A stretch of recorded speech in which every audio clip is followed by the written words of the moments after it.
You might think Marcus Garvey's movement, the Universal Negro Improvement Association, or the UNIA just sort of faded away. Right, like it was maybe a victim of its own ambition or perhaps just, a few bad business deals. Exactly. But what if I told you that its dramatic collapse wasn't really a matter of simple happenstance?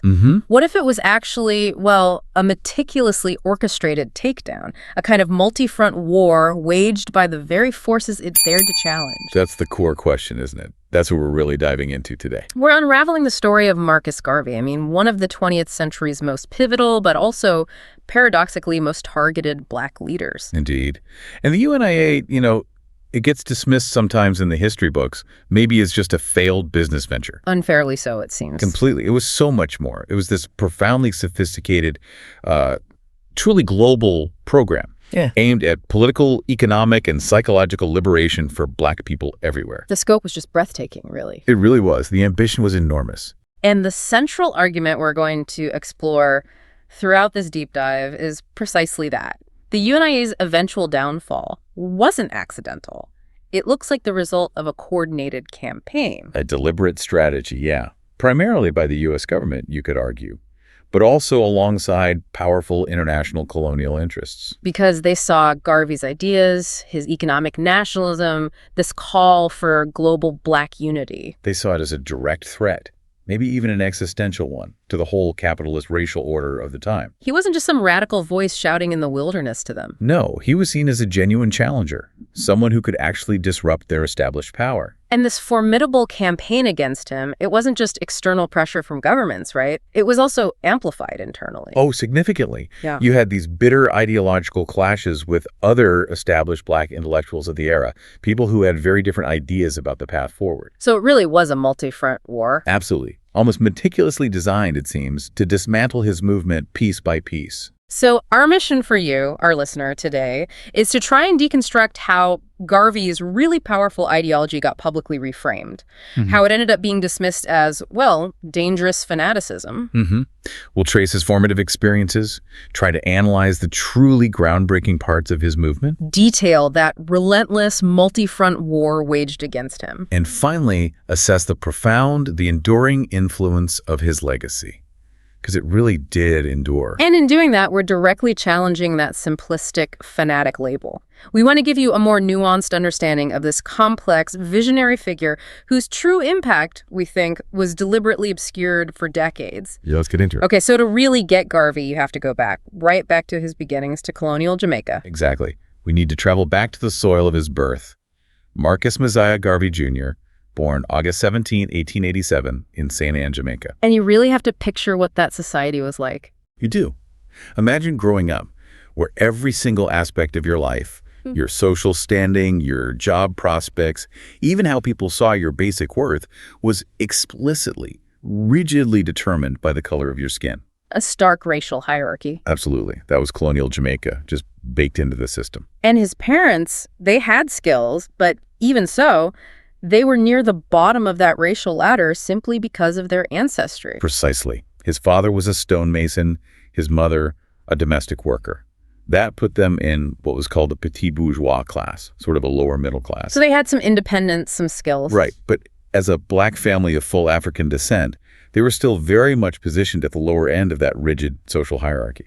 This early exposure, seeing how race and class worked in practice, that was foundational for Garvey. That early exposure must have left a deep mark. And it wasn't just something he observed from afar, was it? His experiences with discrimination were personal, really cutting. Absolutely. The stories really tell you something. For instance, we know that some of his white childhood friends, as they got older and kind of absorbed the racist norms of colonial Jamaica, they started to alienate him. Wow.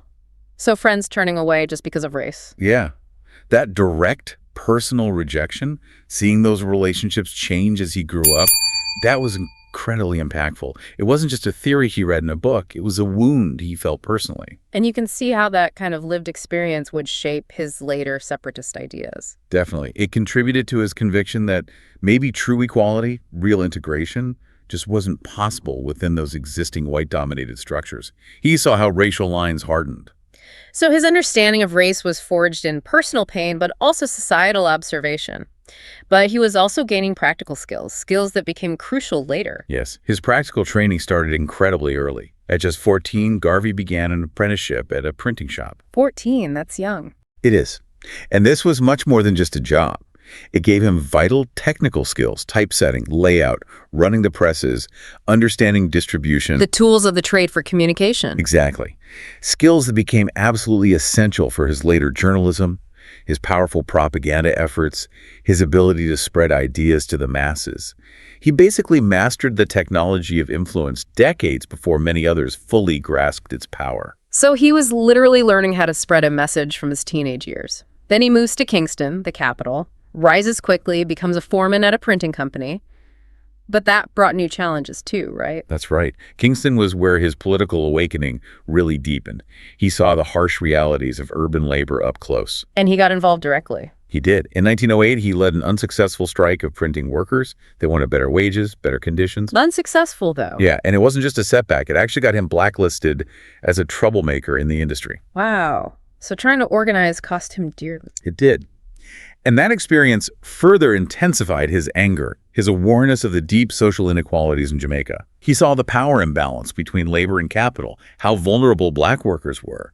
It solidified his understanding that economic power and social justice were completely intertwined. Okay, so we have this foundation: personal experience with racism, direct involvement in labor struggles in Jamaica. But his vision starts to expand, to go global during what's called his Pan-African Crucible years, around 1910 to 1916. That's right. His journey beyond Jamaica was absolutely crucial for broadening his worldview. His travels through Central American countries like Costa Rica and Panama between 1910 and 1914 were profoundly formative. What did he see there? He witnessed firsthand the systematic, often brutal exploitation of black laborers.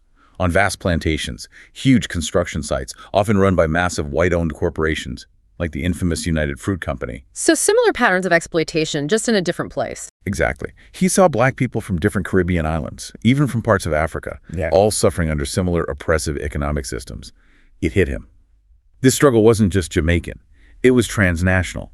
It was a global condition shared by black people everywhere. And he didn't just watch. He used those printing skills again, right? He did. To protest these conditions, to give a voice to people who didn't have one, he started editing newspapers like La Nación and La Prensa. Using the media as a tool for resistance. Precisely. This solidified his understanding of that shared transnational struggle, and it underscored the power of the press to organize, to agitate for change. He became an advocate on an international stage. And then comes London. That seems like a key intellectual period where he started piecing it all together into a philosophy. It absolutely was. From 1912 to 1914, London was pivotal. He pursued studies in law and philosophy at Birkbeck College, which gave him some academic grounding. And he got involved with Pan-African circles there. Yes, critically. He worked for the African Times and Orient Review. It was edited by Dusé Muhammad Ali, a really prominent Pan-Africanist. This immersed him in Pan-African nationalist thought, connecting him with intellectuals and activists from across the African diaspora and the continent itself. So this is where he gets the bigger theoretical framework. Exactly.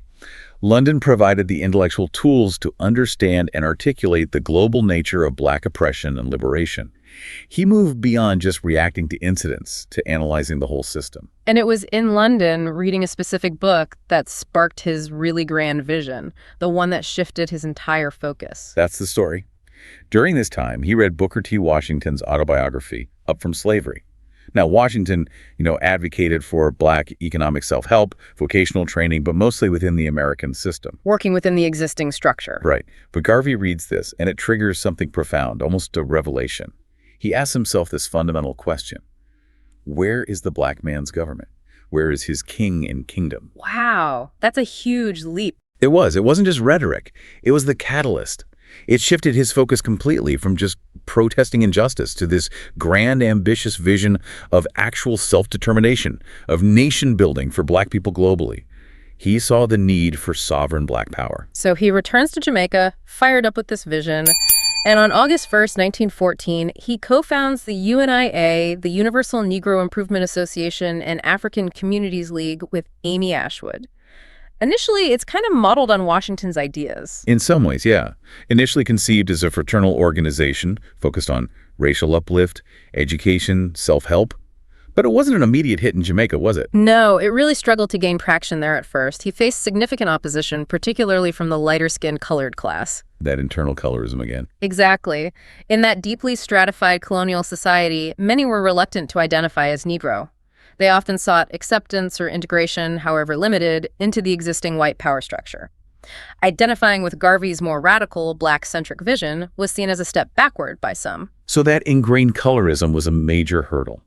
It must have shown Garvey the need for a truly unified black identity, one that could transcend those internal divisions. That experience must have been frustrating, maybe even disheartening. But it seems like it pushed him towards a bigger stage. Absolutely. It spurred him to seek a broader audience, one maybe more receptive to his vision. His decision to travel to the United States in 1916. Initially, the plan was just to raise funds for his Jamaican school. He'd actually been invited by Booker T. Washington. But Washington died before he got there. Tragically, yes. But the journey still brought Garvey to Harlem, New York City. And Harlem, at that time, was the absolute epicenter of a burgeoning black intellectual and cultural renaissance. The Harlem Renaissance was just kicking off. Exactly. And it was there, in that vibrant, politically charged atmosphere, that Garvey's vision truly took root and just exploded. Okay, so if we put all these pieces together, his early life in Jamaica, the travels in Central America, the intellectual awakening in London, the initial struggles back home, then the move to the U.S., what does this tell us about Garveyism? It really wasn't formed in a vacuum. Not in the slightest. Garveyism was this potent, dynamic ideology forged through a very distinct, progressive sequence of international experiences. It built layer upon layer. Right. First, witnessing colonial racism in Jamaica, the social hierarchy, the class issues, the colorism, all up close. Then, seeing the brutal, large-scale economic exploitation of black labor in Central America by these powerful white-owned, often American corporations, that showed him the global reach of white economic dominance. And finally, London, where he absorbed the intellectual framework of Pan-Africanism. That gave him the language, the theory to connect all the dots. Exactly. He wasn't just reacting anymore, he was synthesizing. The result was this powerful blend. Essential racial pride to fight colonial inferiority complexes, economic separatism as a strategy to resist international exploitation, and this bold, radical, Pan-African political vision to unite a globally scattered people into a force to be reckoned with, a sovereign entity. And it was that unique synthesis pride, economics, politics, all on a global scale that made Garveyism so powerful, so dynamic. And, crucially, so deeply threatening to the established global order that relied on black subjugation. That complex foundation is absolutely key to understanding the massive forces that eventually lined up against him. Okay, so with that foundation laid, let's dig into the core of the movement itself, Africa for Africans. This wasn't just a slogan, it was this whole ideology backed by ambitious enterprises, powerful symbols, all designed to build a nation psychologically and practically. What were the main pillars supporting this vision? Garveyism really rested on three interconnected pillars, aiming for total black liberation, psychological, economic, and political. The first, and you could argue the most revolutionary for its time, was black nationalism and racial pride. This seems fundamental, changing how people saw themselves. Absolutely critical. Garvey's central message was this vehement, unapologetic rejection of the self-inferiority that had been hammered into black people for centuries through slavery and colonialism. He passionately celebrated black identity. He famously declared black is beautiful decades before it became a mainstream slogan in the 60s. Ahead of his time there. Definitely. And he urged his followers, sanctify our own saints, create our own martyrs. That's a profound call for self-veneration, telling black people to find heroes and spiritual guidance within their own history and culture, not look to white-centric ones. Taking control of the narrative. Precisely. And even small things, like stressing the importance of capitalizing the N in Negro. It seems minor now, but it was a deliberate act of reclaiming identity, demanding respect for the term. This was all about psychological emancipation, absolute liberation from mental bondage. That's a powerful internal shift. But it wasn't just about feelings or pride, right? It had a very concrete, practical economic side. Oh, absolutely. That was the second pillar, economic self-sufficiency. Garvey had this profound belief that capitalism, maybe paradoxically, could be the primary tool for black liberation if black people controlled it themselves. Okay, explain that. How did he see that working? His famous line sums it up. Until you produce what the white man has produced, you cannot be his equal. It wasn't abstract theory. He put it into practice by establishing the Negro Factories Corporation in 1919. What was the goal of that? The goal was incredibly ambitious: to build and operate all the industries necessary for a self-sustaining black nation within America. We're talking grocery stores, restaurants, laundries, tailoring shops, a printing press. Everything. Creating a parallel black economy. Exactly. A direct challenge to the existing white economic dominance. The aim was to generate wealth, create jobs for black people, free from exploitation by white businesses. Economic independence was paramount. And then the third pillar, the ultimate goal, the political one, the grandest vision of all. That's right. Pan-African unity and political self-rule. The ultimate, most ambitious objective was the establishment of a powerful, independent black nation in Africa. A kind of United States of Africa, perhaps. A return to the homeland, but as a modern, powerful state. Yes. The UNIA's motto really captured it. One God, one aim, one destiny. It encapsulated this grand vision of global racial unity, all striving for a single political purpose: self-governance. And they took concrete steps towards this. They did. At the landmark 1920 convention, which was this huge international gathering, Garvey was symbolically elected provisional president of Africa. This signaled the formation of a kind of government in exile, ready to lead this envisioned new nation. It was about building a sovereign black future, a place where black people would finally be truly free and powerful. So these three pillars, pride, economics, political self-rule, they form the bedrock. But Garvey was also a master of symbolism, wasn't he? Building a culture, a sense of nationhood. And his newspaper, The Negro World, was central to that. Oh, absolutely central. The Negro World, started in 1918, was the main propaganda vehicle for the UNIA. And it was astonishingly effective, reaching incredible numbers for that era. What kind of circulation did it have? Up to 200,000 copies at its peak. And it wasn't just in English, it was published in French and Spanish, too. It served as this vital lifeline, connecting the global black community across continents, across oceans. What kind of content did it feature? It celebrated black heroes, countered racist stereotypes, showcased the grandeur of African history and culture, and importantly, it shared news from UNIA chapters all over the world. It gave people a sense of being part of something huge, something shared, something progressing. And the authorities recognized its power. They certainly did. Its influence was so immense, its message so disruptive to colonial control, that colonial authorities in parts of Africa and the Caribbean actually banned it. Sometimes you could be arrested just for having a copy. It was seen as that dangerous, a true force multiplier for his message. And beyond the newspaper, there was this incredible pageantry, this grandeur and ritual surrounding UNIA events. The annual conventions sound like they were something else entirely. They were captivating spectacles. These weren't just meetings. They were month-long events that really commanded the attention of Harlem and beyond. The parades were the highlight, meticulously choreographed displays of power, discipline, racial pride, unlike anything black communities had seen before on that scale. What did these parades look like? Thousands of uniformed members marching. You had the African Legion, which was like a paramilitary wing, and the Black Cross nurses, all marching with precision. They carried these evocative banners: "We want a black civilization. Africa must be free." Critics often dismiss this as just showmanship, right? They did. Called it pompous, a farce. But it was strategic.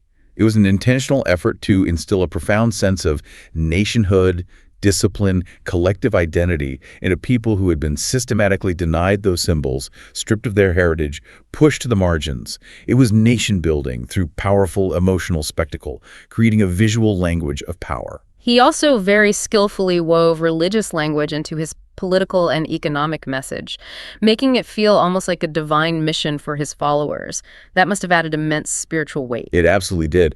Garvey understood the deep spiritual needs of his community, and he masterfully infused the movement with religious fervor. He actually declared the UNIA's Declaration of Rights of the Negro Peoples to be the Bible for our Negro race. Elevating it to sacred text status. Exactly. UNIA meetings had hymns, prayers, powerful sermons that blended political goals with biblical prophecy. They adopted Psalm 68.31, "Princes shall come out of Egypt. Ethiopia shall soon stretch forth her hands unto God," interpreting it as a direct prophecy of black liberation, with Ethiopia often symbolizing Africa. And perhaps the most radical move was reimagining God. Yes, in 1924, the UNIA convention did something truly groundbreaking. They canonized a black Jesus and a black Madonna. This was designed to create 80 who looked like them, who could intimately understand and empathize with black suffering and aspirations. It was about spiritual liberation running parallel to the political, offering a divine framework for their struggle. Now let's talk about probably the most famous and ultimately tragic symbol of Garvey's entire vision, the Black Star Line. It just captured the imagination like nothing else. It absolutely did.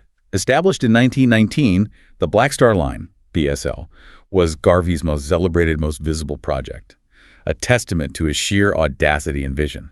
Even his fiercest critic, W.e.b. Du Bois, had to grudgingly admit it was the only thing in the Garvey movement which was original or promising. Why was it so powerful symbolically? Because it was tangible. It was a symbol of a Black enterprise, Black self-reliance, global potential. It was meant to facilitate worldwide Black commerce, shipping goods between Black communities, and eventually taking willing migrants back to Africa.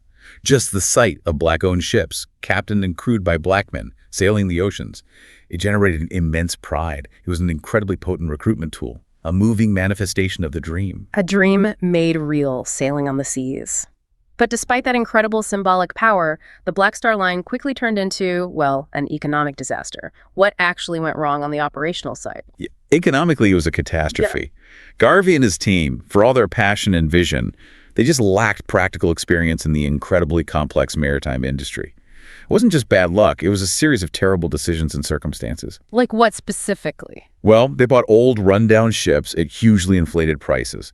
The first ship, the SS Yarmouth, cost a fortune and then needed massive repairs before it could even sail.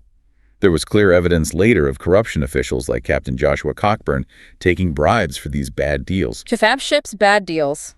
What else? It was just a constant stream of problems. Costly, frequent repairs, allegations of sabotage, though hard to prove, really poor business decisions like prioritizing ceremonial visits to ports to show off the flag instead of actually carrying profitable cargo, and overall, just weak, disorganized management. It sounds like a perfect storm of inexperience, maybe some corruption, and just biting off more than they could chew. That sums it up pretty well. The total estimated losses hit about $1.25 million. That's a staggering amount back then. And it represented the life savings of thousands upon thousands of ordinary Black people who had poured their hopes, their dreams, their hard-earned dollars into this symbol. Just heartbreaking. It really was. The company was eventually dissolved in 1922, leaving this trail of financial devastation and deeply shattered trust. Okay, and this is where the story takes a really dark turn. Because the collapse of the Black Star Line wasn't just a business failure, however big. It became the critical weapon, the perfect justification that the U.S. government needed to systematically undermine and ultimately destroy Garvey himself. Precisely. The BSL was the most tangible, the most visible, and definitely the most financially vulnerable part of Garvey's whole operation.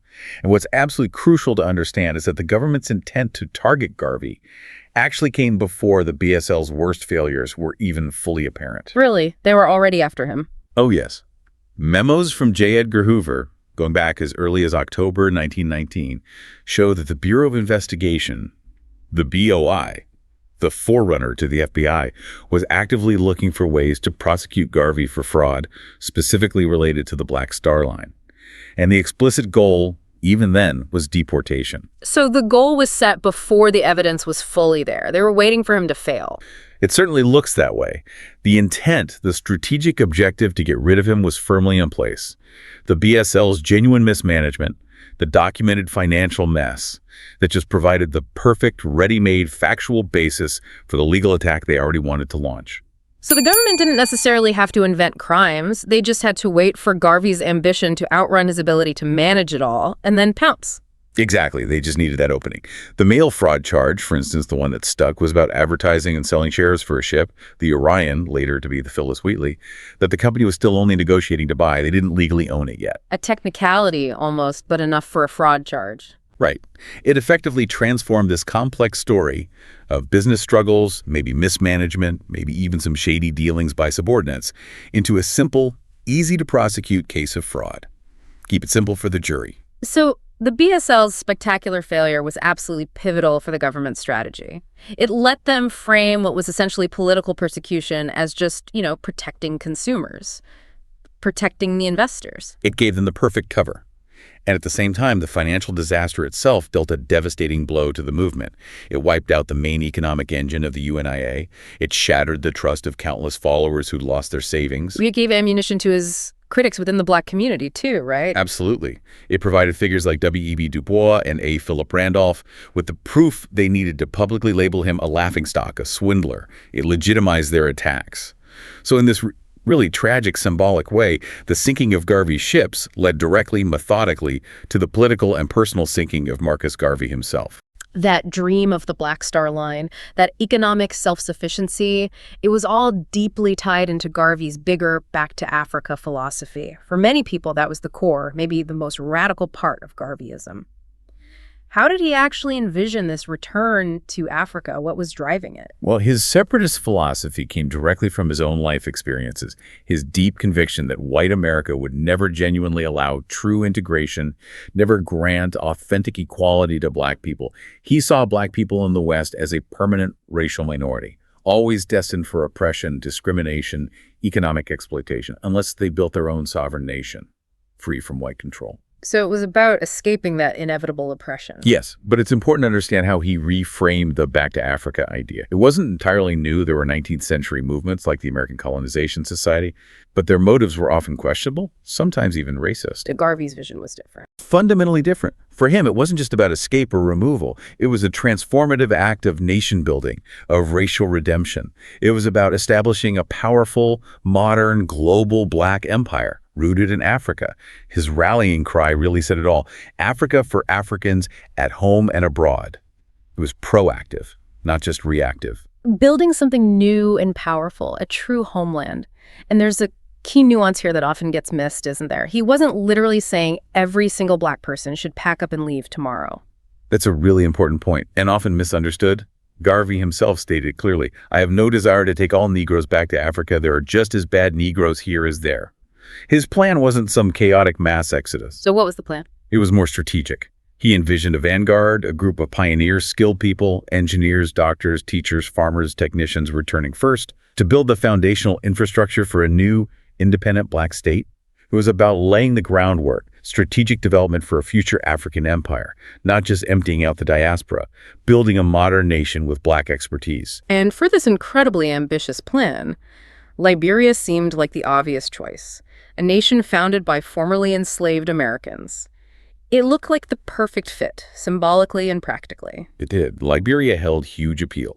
The UNIA sent multiple delegations there, 1920, 1921, 1924, engaging in serious negotiations for land.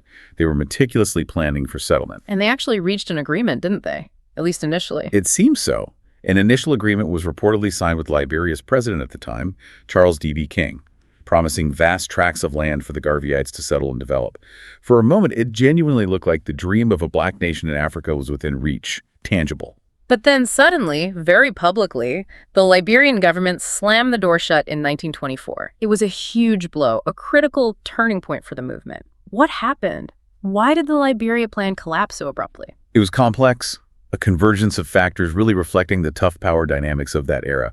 First, you had internal Liberian politics. What was going on there? The ruling elite in Liberia, the Americo-Liberians, descendants of those formerly enslaved Americans who founded the country, they got nervous.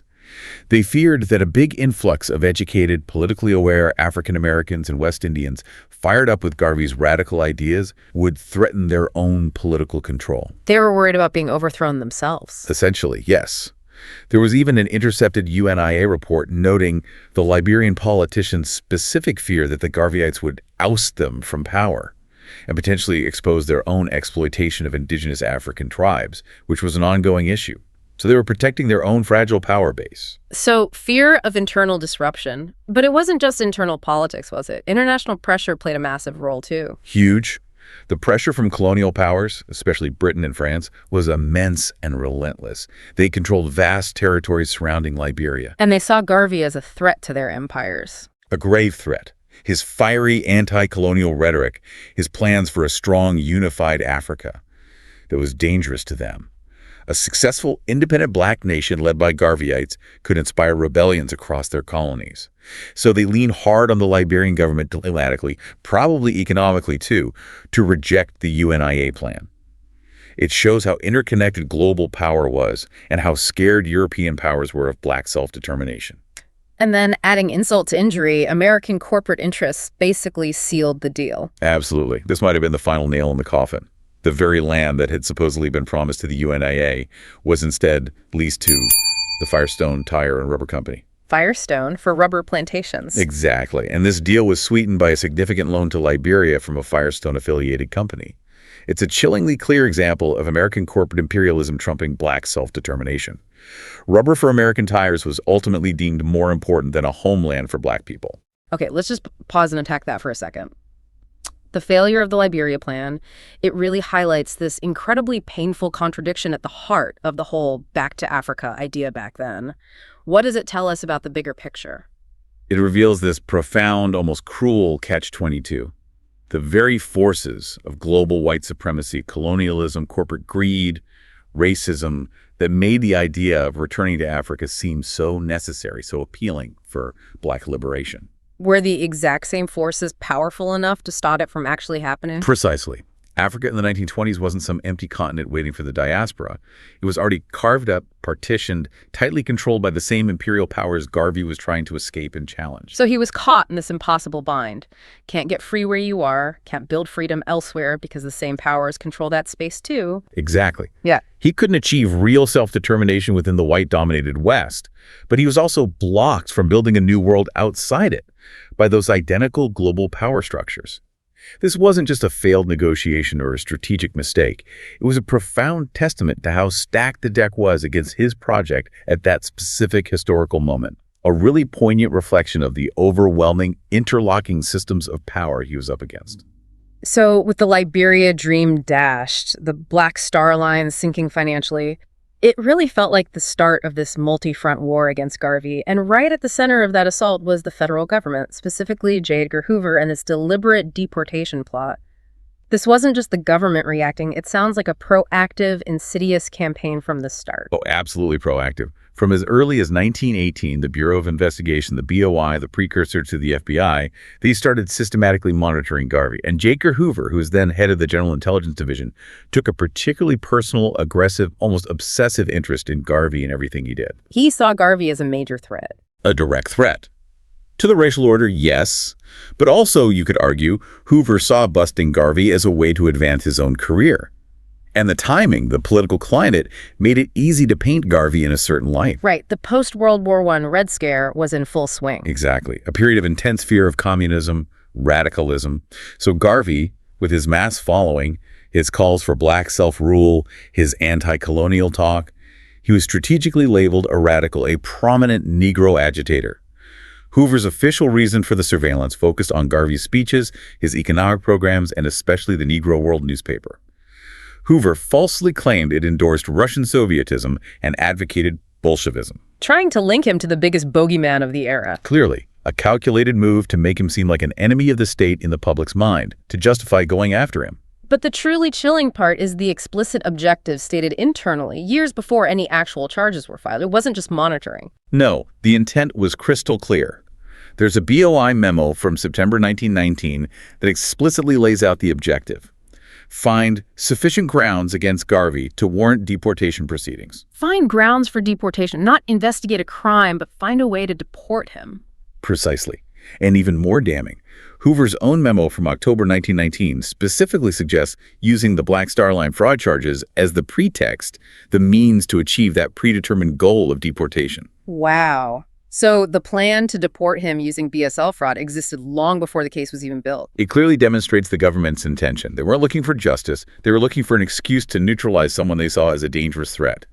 The BSL's financial problems just offered a convenient, ready-made excuse. Which brings us to the actual legal battle. What passed for justice in court? The really controversial 1923 mail fraud trial. Right. Garvey and 3 other UNIA officials were indicted in February 1922. Using the mails to defraud investors by selling BSL shares. The specific charge that ultimately convicted Garvey, though, was very narrow. It revolved around advertising and selling shares for that ship, the Orion, the one to be renamed Phyllis Wheatley. The one they didn't actually own yet. Exactly. They were still negotiating the purchase when shares were being sold based on the idea they would own it. Given the BSL's chaotic finances, it was a relatively easy charge to prosecute, technically speaking. And the trial itself sounds like it was far from a fair fight. Highly contentious, lots of irregularities. Oh, absolutely. First off, Garvey made what most historians see as a disastrous tactical decision. He dismissed his lawyers and chose to defend himself. Why would he do that? Maybe arrogance, maybe a desperate belief in his own speaking skills, maybe deep distrust of the legal system by that point. Whatever the reason, it meant he was completely out of his depth legally. Witnesses described the judge running a regular law school for Garvey's benefit, just to get through the proceedings. And the judge himself was problematic. Deeply problematic. Yeah. Judge Julian Mack had a clear conflict of interest. He openly admitted he was a financial contributor to and a member of the NAACP, one of Garvey's fiercest rival organizations. Seriously, he admitted that? Yes. And incredibly, he even got a letter from the NAACP's secretary the day before the trial started. Garvey's lawyers moved for the judge to recuse himself because of this obvious bias, but Judge Mack denied the motion himself. It just reeked of bias. And the prosecution, were they playing fair? Doesn't look like it. There were documented instances of misconduct. A key prosecution witness, a former BSL officer, later confessed he committed perjury and claimed the prosecutor put him up to it. Wow. And then the prosecutor's closing argument. Gentlemen, are you going to let the tiger loose? A blatant appeal to racial fear aimed right at the jury, not about the facts of mail fraud, but about locking up a supposedly dangerous black man. So with all of that stacked against him, his own lack of legal skill, a biased judge, prosecutorial misconduct, what was the final verdict? It's striking. Out of the 4 defendants, only Garvey was convicted. And only on that one specific count related to the Orion. Just him. Just him.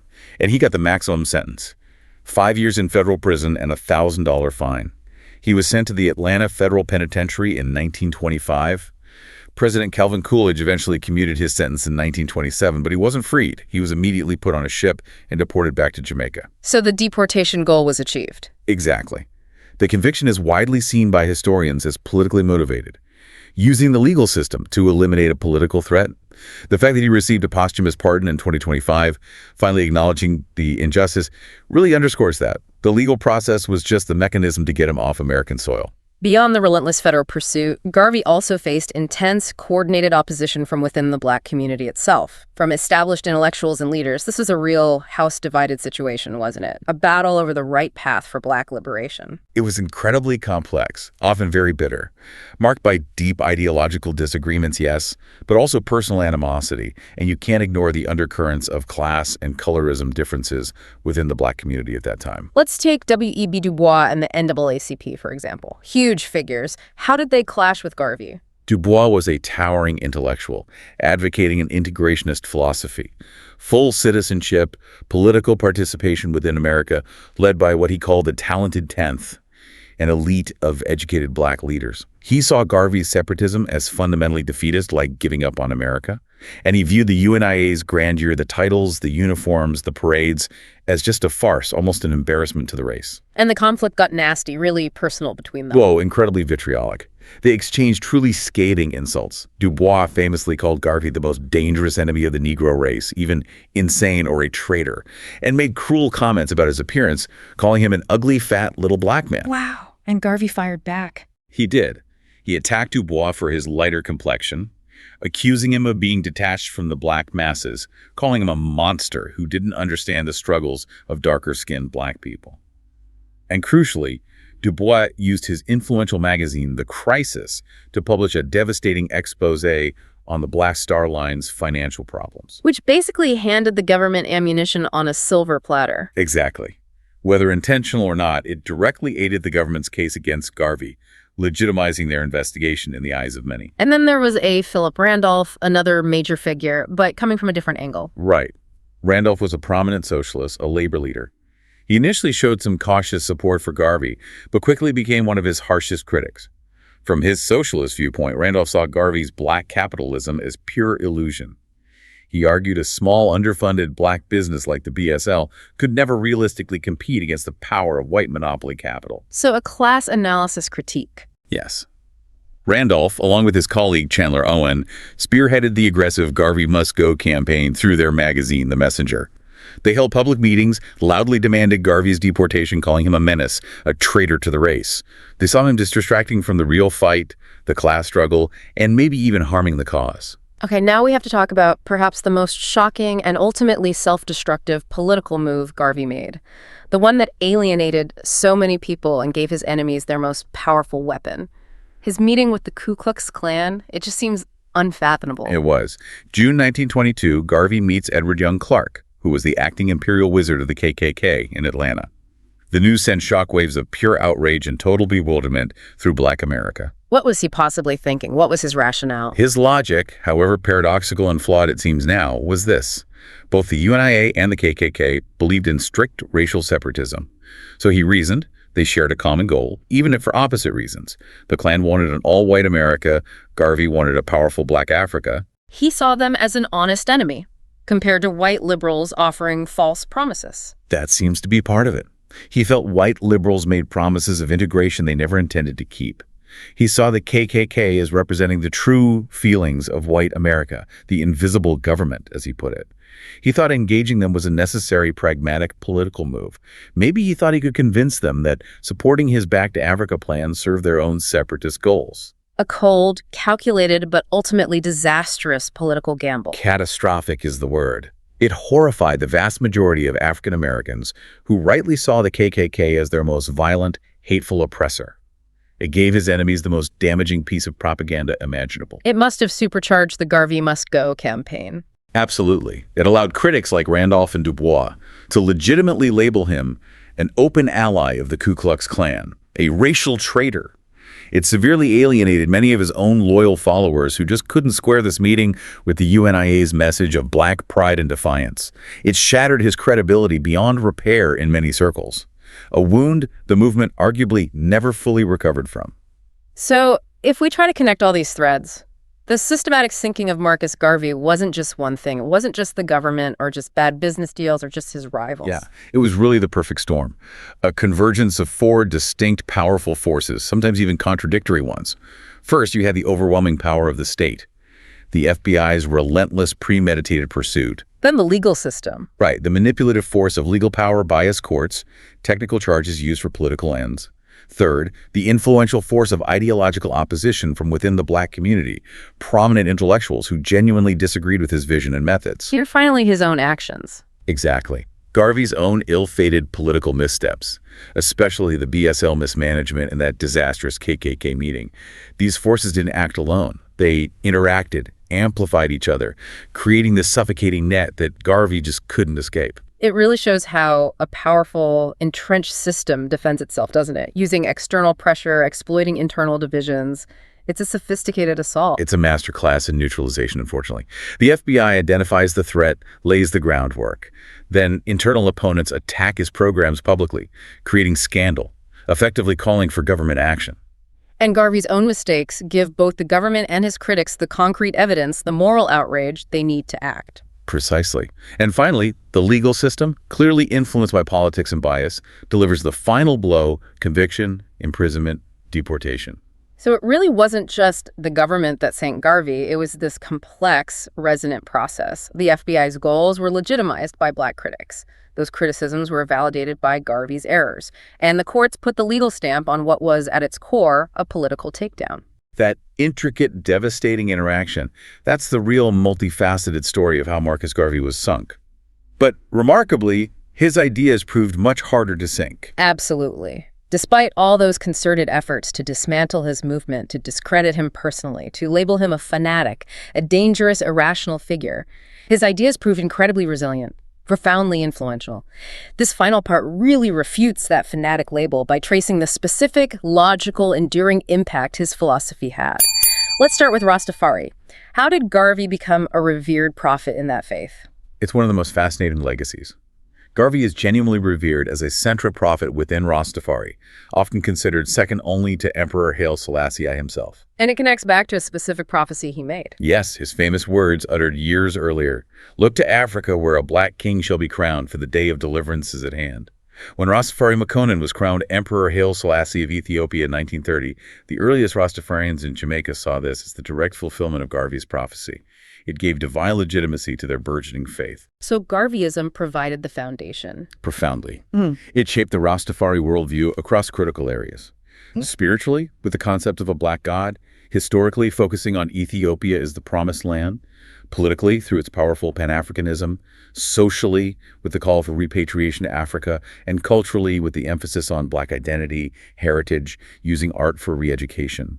Even though Garvey himself later criticized Selassie, his ideas were undeniably the spark, the catalyst for the religion's formation. Shows their potent spiritual resonance. And his influence didn't stop there. It cast this long, undeniable shadow over later movements in the U.S., like the Nation of Islam and the Black Power movement, shaping future generations of activists directly. Absolutely direct influence. Take Malcolm X. The connection is both deeply personal and ideological. Malcolm X's parents, Earl and Louise Little, weren't just supporters. They were active, committed UNIA organizers. So Malcolm grew up steeped in Garvey's ideas. Exactly.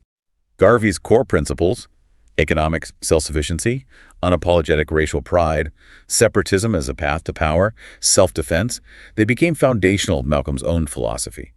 And through Malcolm and others, these ideas were adopted as central tenets of the broader Black Power movement in the 60s and 70s. So he was essentially seeding the next generation of Black radical thought, almost passing the torch. In many ways, yes. Leaders like Stokely Carmichael, who later became Kwame Ture, explicitly drew on Garvey's tradition of reclaiming Black history, Black identity, demanding self-respect. They echoed his demands for Black political and economic control within Black communities.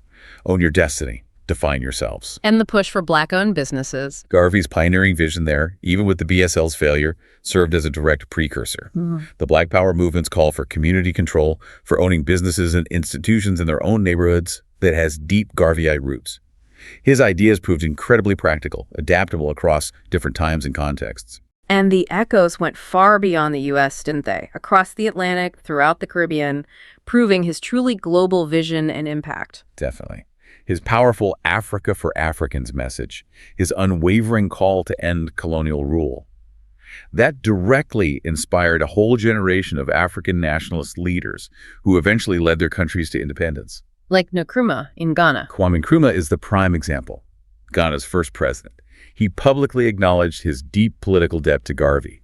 And in this amazing symbolic tribute, he named Ghana's new national shipping line the Black Star Line, consciously resurrecting Garvey's dream. Incredible. Any other examples? Jomo Kenyatta, Kenya's first president, was also significantly influenced by Garvey's fervent nationalist message during his own independence struggle. It clearly shows Garvey's monumental global impact on actual political liberation movements, validating the foresight of his Pan-African vision. And closer to his original home, in the Caribbean, his pro-labor stance left a lasting mark too, didn't it? Laying groundwork for workers' rights movements. Absolutely. Garvey wasn't just about grand visions. He was involved in practical organizing. Yeah. His steadfast pro-labor stance, his founding of the Jamaica Workers and Labor Association, JWLA, in 1930, that laid crucial groundwork for the modern labor movement across the Caribbean. So his influence was felt at the grassroots level too. Very much so. Historians describe the regional labor movement in the Caribbean during the interwar years as thoroughly Garveyite. His principles, workers' rights, self-organization, economic uplift were central. Many union leaders in places like Trinidad, Barbados, St. Croix, British Guiana were either committed Garveyites themselves or worked closely with the UNIA. They integrated his vision into their practical fights for better wages and conditions, demonstrating the tangible impact on everyday lives. What's really fascinating here, looking back, is how that label fanatic seems almost like a deliberate strategy, a necessary tool for his opponents. It seems that way because the practical, transferable, and deeply rational parts of his philosophy prove so effective, so influential globally. The label fanaticism implies irrationality, delusion, being out of touch with reality. But the evidence shows otherwise. Overwhelmingly, significant parts of Garvey's ideology were highly rational, adaptable, pragmatic. His message of racial pride, foundational for Rastafari, for Black Power, still resonates. His call for African independence Directly inspired leaders like Nkrumah to actually achieve it. His pro-labor stance helps build real unions, improve workers' lives. His opponents, Du Bois, the U.S. government, they couldn't easily discredit these successful applications of his core ideas. They couldn't argue with the results. So they attacked the more vulnerable parts, the things easier to caricature. Exactly. They focused on the grand pageantry, the troubled Black Star Line, the provisional president title, that disastrous KKK meeting. They took those specific, often spectacular or controversial points and used them to paint his entire ideology with the broad brush of fanaticism. A kind of intellectual sleight of hand. Discredit the whole by highlighting the failures or the extremes. Precisely. Discredit the leader, emphasize his failures, caricature his style, and implicitly you discredit the powerful, rational ideas taking root worldwide. It was a way to stop people from seriously engaging with the truly impactful parts of his vision. To dismiss it all as the ravings of a madman? That accusation of fanaticism was a strategic caricature designed to shut down debate, to prevent engagement with the enduring power and relevance of Garvey's core message. They could sink the man, imprison him, deport him, but they couldn't sink the idea. So let's recap. Marcus Garvey's movement, the UNIA, it was this formidable, truly global project for Black liberation. Unprecedented in scope, really. And it wasn't just one thing that brought it down. It was systematically dismantled by this convergence of forces. Relentless state repression. Fierce internal opposition from other Black leaders and intellectuals. And immense international colonial pressure. All working together, sometimes unintentionally, towards the same end. And the U.S. government, led by Hoover, wasn't just targeting Garvey as a criminal. They saw him as the charismatic head of a movement whose bold vision, economic independence, political nationalism on a global scale posed a fundamental existential threat to the racial hierarchy in America and the whole colonial world order. And that label, fanaticism, which stuck to him for so long, as we've explored, it was an intentional caricature designed to delegitimize a really complex and powerful ideology. Yes, his methods were sometimes theatrical. His business ventures, especially the BSL, were seriously mismanaged. But the core principles of Garveyism, racial pride, self-determination, economic independence, Pan-African unity, these were undeniably rational, incredibly forward-thinking, and deeply relevant then, and arguably still relevant now. And the proof of their rationality, their enduring power, is right there in the legacy. Despite Garvey himself being jailed, deported, his organizations eventually dissolving under all that pressure, his fundamental ideas proved, well, unsinkable. Absolutely. They became the fertile seeds. Rastafarianism bloomed from them. The Black Power movement drew strength and inspiration directly from them. African independence struggles found fire in his message. Labor rights movements in the Caribbean gained momentum thanks to his groundwork. The whirlwind of his influence just couldn't be contained by prison bars or deportation orders. That powerful call for a proud, self-reliant, united Black world, it continues to resonate today. A legacy that, unlike those ships, truly could not be sunk.